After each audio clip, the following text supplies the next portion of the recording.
Good morning student. Crystal field theory CFT part 24 में हम 6 part देखेंगे। CFSE यानी crystal field stabilization energy of B6 tetrahedral system for high speed and low speed. तो हमें B6 tetrahedral case के लिए निकालना है high speed and low speed. इसके हमने 2 पार्ट कर दिए हैं, high speed and low speed. B6 system के लिए ये आपका 3D, 4D, 5D, 6D के लिए सेम रहेगा, क्योंकि CFSE आपके प्रिंसिपल नंबर पे डिपेंड नहीं करती है, ये डिपेंड करती है orbital and number of electron पे। हाई स्पीड की हम बात करेंगे। जब भी कोई कॉम्प्लेक्स में वीक लिगेंड होता है तो वो D इलेक्ट्रॉनों को आपको पेयर नहीं कर सकता है, तो उसे हम हाई स्पिन कहते हैं। और इसके अपोजिट अगर लो स्पिन की बात करें, कॉम्प्लेक्स में स्ट्रॉन्ग लिगेंड है तो वो इलेक्ट्रॉनों को पेयर कर देते हैं डी ऑर्बिटल में, तो वो कहलाता है लो स्पिन।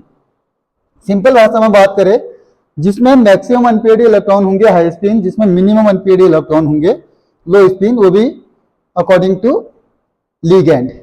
तो अब बात कर रहे हैं हाई स्पिन के लिए निकाल रहे हैं। टेट्राहेड्रल केस के लिए 3 ऑर्बिटल टॉप में,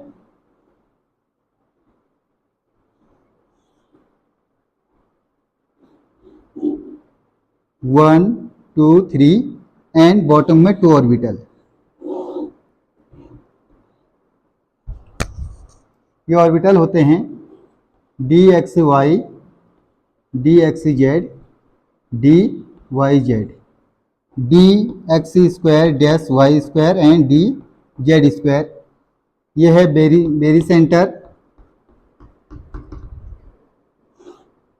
डी ऑर्बिटल सेपरेट हो गए 3 और 2 में। टेट्राहेड्रल केस के लिए टॉप में 3, बॉटम में 2। ऑक्टाहेड्रल के लिए अपोजिट हो जाएगा 2 और 3। तो इसमें हमने देखा इलेक्ट्रॉन है कितने, 6 है। 1, 2, 3, 4, 5, 6। वीक लिगेंड है, इलेक्ट्रॉनों को पेयर नहीं कर सकता है, तो इसलिए हम इसको हाई स्पिन कह रहे हैं। बेरी सेंटर के ऊपर वाला प्लस साइन, नीचे वाला माइनस साइन।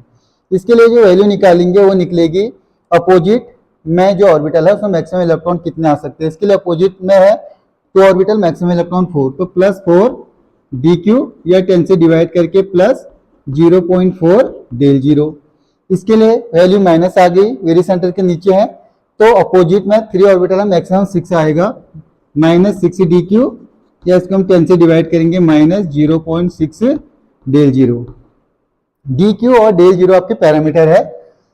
3 ऑर्बिटल को T2 से, 2 ऑर्बिटल को E से, स्मॉल e या कैपिटल E, कैपिटल T2 या स्मॉल t2।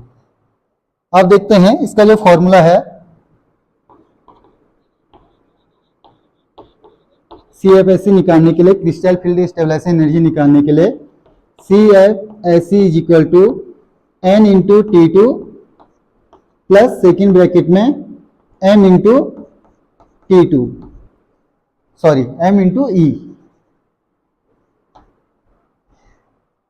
CFSE का जो डेफिनेशन है वो है the energy difference between T2 orbitals and E orbitals is known as CFSE. It is denoted by dq and del 0। तो यहाँ पर देखते हैं n number of electron in T2 orbitals 1, 2, 3। n की वैल्यू 3 आ गई। Then T2, the value of T2, ये है T2, इसकी वैल्यू है +4 dq। m number of electron in E orbitals 1, 2, 3 and the value of E -6 dq। इस value को हम इस इक्वेशन में पुटअप कर देंगे, ये आ जाएगा CFSE is equal to n की वैल्यू 3, T2 की value 4, 3 into 4 plus next bracket में M3 E -6, 3 into -6, 3 into 4 12, 3 into -6 -18, -18 में से 12 गया, ये आ जाएगा -6 dq, या 10 से डिवाइड करेंगे CFSE आ जाएगा -0.6 del zero.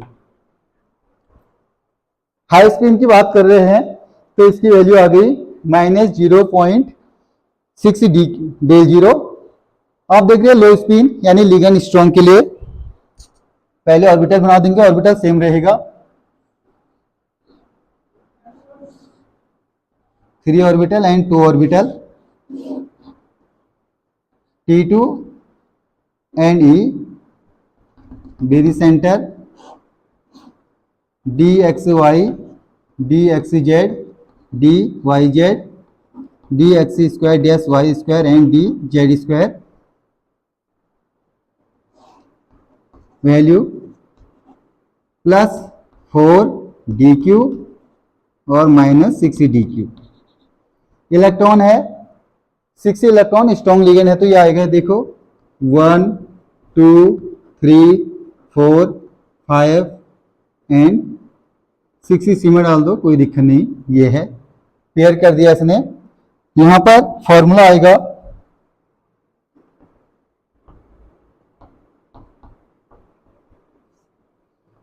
CFSE is equal to N into T2 plus M into E। N है number of electron in T2 orbitals 2, T2 की वैल्यू है +4, M number of electron in E में 1 2 3 4 and value of E -6। इस value को हम इस फॉर्मूले में पुटअप करेंगे, CFSE इज इक्वल टू आ जाएगा 2 इंटू 4 प्लस 4 इंटू -6, 8 -24, ये आ जाएगा 16 DQ। या CFSE इसको हम 10 से डिवाइड करेंगे, -1.6 डेल जीरो। यहाँ पर माइनस वैल्यू को नहीं देखा जाता है, जैसे ये -1.6 है, ये -0.6 है, तो इसमें वैल्यू बड़ी ये लग रही है, सॉरी बड़ी ये वाली वैल्यू लग रही है, तो इसमें माइनस को नहीं देखते हैं हम, जिसकी वैल्यू ज़्यादा आती है उसी को ज़्यादा मानते हैं। तो D6 टेट्राहेड्रल केस के लिए मैक्सिमम एनर्जी किसके लिए आ रही है? CFSE की energy low speed tetrahedral case में ये आ रही है। तो आप इसका स्क्रीनशॉट ले लीजिए। Thank you so much.